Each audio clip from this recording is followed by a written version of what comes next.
고려시대 이색과 같은 안동권 씨와 같은 그런 귀족들은 술을 마시는데 어떤 그릇을 썼을까 또 한번 생각해 보시죠. 표주전자는 아니었고요. 이런 청자를 썼을 겁니다. 그리고 이런 주발과 이런 작은 잔들을 이용했겠죠. 그래서 아마 세트가 굉장히 비싼 세트였을 겁니다. 술도 지금의 조니워카보다 아마 더 싸진 않았을 것 같아요.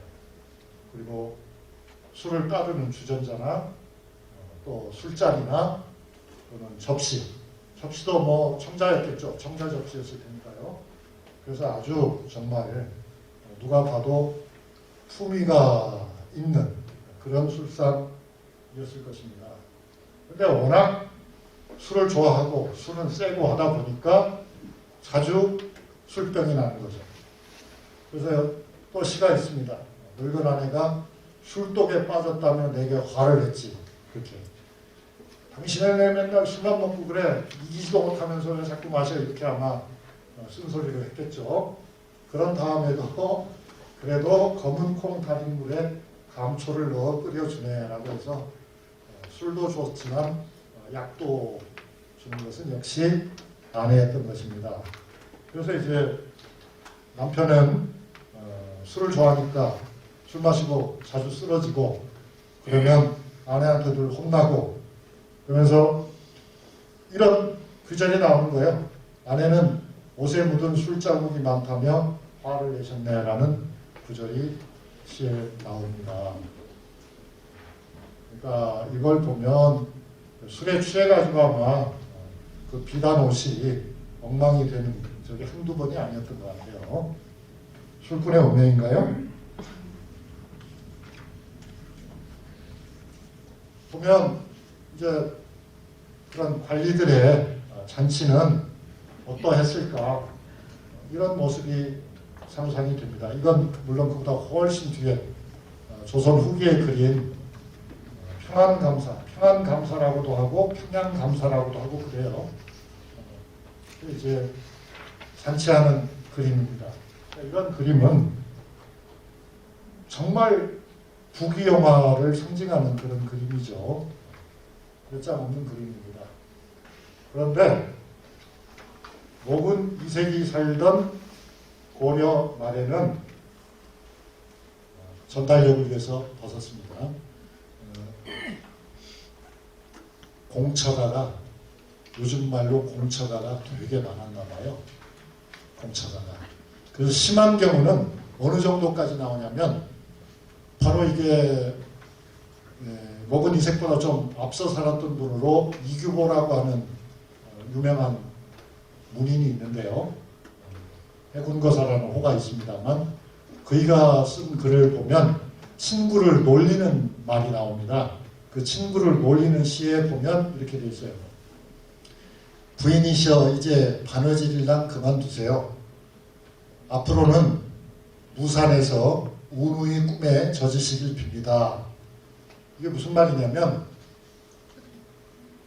바느질은 남편 이중민, 내 친구, 당신의 남편 이중민에게 맡기고 뜨거운 사랑을 즐기세요 라고 한 거예요.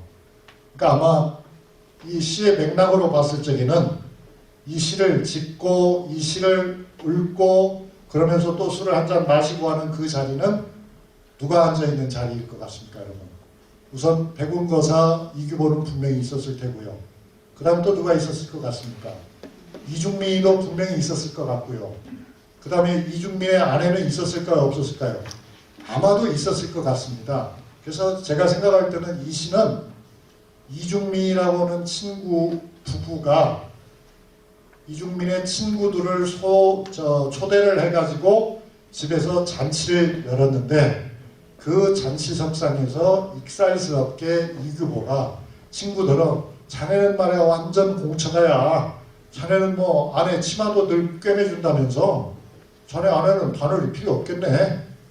그렇게 시를 쓴 것이라고 저는 그렇게 짐작을 해봅니다.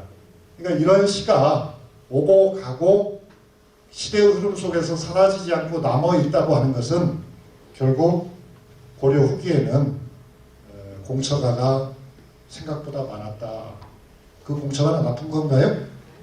아니겠죠. 여성의 입장에서는 굉장히 환영할 만한 일이었을 겁니다. 게다가 보면은 보통 바느질이라고 하는 것을 여성에게 특화된 그런 어떤 전문 분야라고 생각하는데, 고려의 남성들 중에는 아내를 지극히 사랑한 나머지 아내의 바느질감까지 가로채가지고 여보 하지마, 내가 할게 돼, 나도 할 줄 안다고 하면서 떠맡은 사람들이 적지 않게 있었던 것 같아요. 그러니까 알콩달콩하다고 제가 말씀드리는 거죠. 우리 타임머신에 타고 고려로 돌아갈까요? 그래서 이제 이중민이라는 사람이 어떤 사람인지를 제가 조사를 해봤더니 그렇게 크게 출세한 사람은 아니더라고요. 크게 출세한 사람은 아니고 12세기 말 13세기 초에 살았던 분인 것 같은데 현령 정도를 한 분이더라고요. 그러니까 높은 벼슬은 아니죠. 그 이후에 없는 걸 보면 이분이 더 이상 벼슬을 못했거나 아니면은 일찍 작고했거나 둘 중에 하나인 것 같습니다. 그런데 이제 4대 부들의 생활에서 오락이라고 하는 것을 빼놓을 수가 없는데, 술 말고도 다른 오락도 있을 거잖아요. 다른 오락은 뭐가 있을 거라고 여러분 생각하십니까? 이 그림이 잘 보여줍니다. 이 그림이 4대부의 오락을 잘 보여줘요. 첫째, 이제 이분이 바로 그 말하자면 목은 이색과 같은 팔자 좋은 양반이잖아요. 손에 뭘 가지고 있습니까, 여러분? 이게 바로 해동청입니다. 매를 들고 있습니다. 매.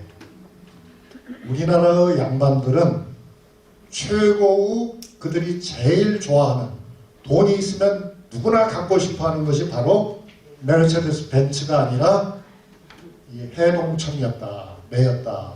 이 매는 어디다 씁니까? 이 매는 사냥에 쓰는 거죠. 이 매가 한 마리 있으면 식용 고기가 다 조달이 되니까. 그래서 이 매를 가지고 놀았어요. 그리고 매가 없는 선비에게는 매를 빌려주기도 해요. 그게 이제 오락의 일벌이고요.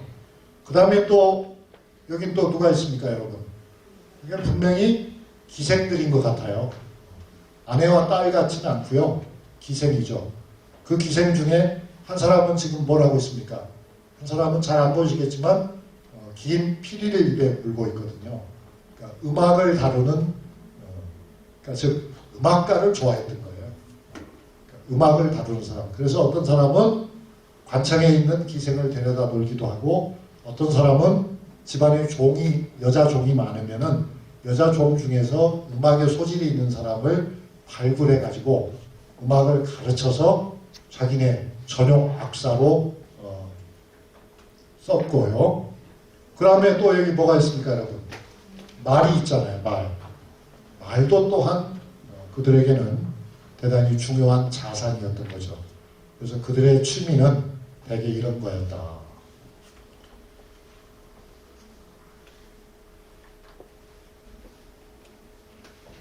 고려와 조선.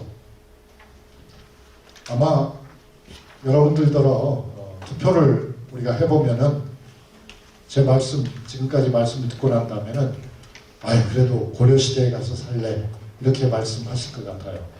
왜냐하면 이 시대에는 그냥 솔직하게 사랑하고 미워하는 감정을 글로든 말로든 표현하는 것이 하나도 이상하지 않았다. 그래서 깔깔거리고 흉도 보고 놀리기도 하고 그런 것들이 자연스러웠던 것이 바로 고려의 풍경이에요. 반면에 우리가 알고 있는 조선시대의 풍경은 그런 자연스러움이 사라진 시대죠.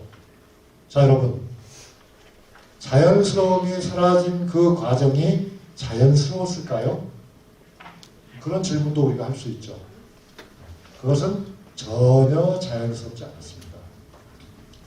그럼 우리가 말하는 딱딱하고 엄격하고 형식화된 그런 삶이 어떻게 해서 뿌리를 내리게 됐을까요? 그리고 얼마나 그것은 오랫동안 지속될 수 있었을까요? 그런 질문도 우리가 하게 되죠. 여기서 제가 비밀을 누설하자면, 남녀 관계를 엄격하게 정의해서 여성을 꼼짝 못하게 하는데 제일 앞장섰던 사람은 한 왕이 있습니다. 그 왕이 누군지 여러분은 모르실 겁니다. 당연히 모르실 겁니다. 그 왕이 바로 세종대왕입니다. 그 왕이 우리가 제일 존경하는 세종대왕입니다. 세종대왕은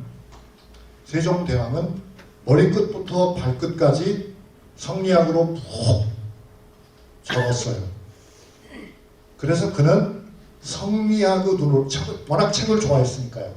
워낙 책을 좋아했고 워낙 천재적인 인물이었기 때문에 그 책을 그대로 말하자면 스펀지가 물을 빨아들이듯이 그렇게 받아들인 것이 바로 세종대왕입니다. 그래서 그 세종대왕의 눈으로 우리 한국의 현실을 보니까 어떻겠습니까, 여러분? 가관이죠. 이건 야만이죠. 세종대왕은 우리의 전통, 우리의 삶의 방식을 대단히 야만적이라고 생각했어요. 그래서 뜯어고치기로 작정을 했어요. 그리고 드디어 뜯어고치기 시작해요. 세종대왕 때에는 그 일이 완성되지 못하죠. 시작을 할 뿐이죠. 그래서 여러분이 세종대왕 시대의 세종실록을 읽어보면은 그렇게 스캔들이 많이 나와요. 그거는 다른 시대에 없었던 스캔들이 세종대왕 때 많았던 것이 아닙니다, 여러분. 그럼 보겠습니까, 여러분? 다른 시대에는 그 이전에는 그거는 자연스러운 생활의 일부였던 거예요. 그런데 세종대왕은 그걸 문제 삼기 시작한 거죠.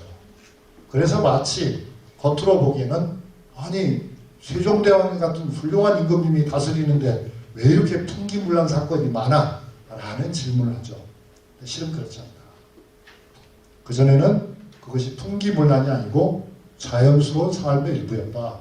그런데 이제 훌륭하신 임금님께서 그걸 다 몽땅 잡아내 하니까 그렇게 고발된 사건들이 많았더라.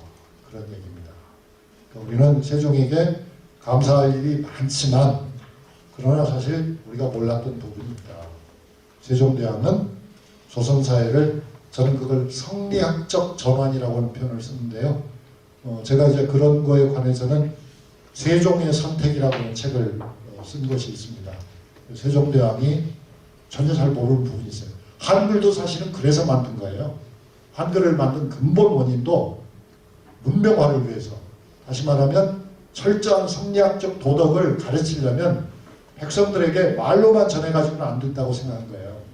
백성들이 문자를 알아서 이 좋은 글을 읽고 깨쳐야 된다고 생각했기 때문에, 그러니까 앞에 그게 훈민이라는 말이 붙는 거예요. 훈민. 훈자가 가르친다는 뜻이잖아요. 백성을 가르치겠다는 거죠. 백성에게 무엇을? 도덕을 가르치겠다는 거죠. 어떤 도덕을? 성리학적 도덕을. 그래서 남녀 7세 부동석하고 여성은 찍소리도 못하는 그런 세상을 아름다운 세상이라고 봤기 때문에 세종이 그래서 그랬던 거죠. 그렇지만 이제 제가 던진 질문이 있었잖아요. 그럼 과연 그건 제대로 이루어졌을까? 이루어지는 듯 했지만 실은 아니었다는 거죠. 겉으로는 다 이루어졌어요. 겉으로는 철저하게 이루어졌지만 실제로는 이런 풍경이 있는 거예요. 이게 무슨 풍경인 것 같습니까, 여러분? 이게 지금 야밤에 미래를 하고 있는 거예요. 야밤에 지금 데이트를 하는 거예요. 그렇잖아요. 왜 야밤에 해요? 대낮에 이렇게 못하니까 야밤에 이렇게 하는 거예요. 그러니까 결국 세종의 정책은 겉으로 보면 성공한 것처럼 보였지만 본질적으로는 성공하지 못했다. 왜?